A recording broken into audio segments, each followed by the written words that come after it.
আসসালামু আলাইকুম, this is me Tamjid Hasan Duran.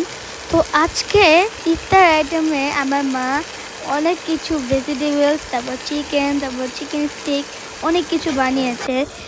তো আমি এগুলা ইফতারিতে যখন খেয়েছিলাম তখন আমার কাছে অনেক ভালো লেগেছে।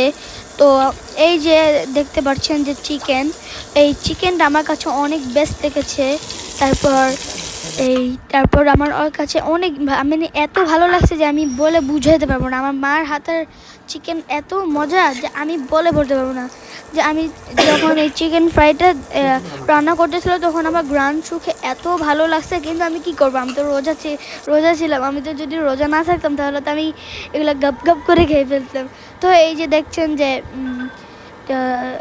রাইস, তারপর এই যে বাটার মাশরুম, তারপর বাটার এগুলো দিয়ে মাশরুম বানাচ্ছে। তারপর রয়েছে থ্যাংকস ফর ওয়াচিং। আসসালাম।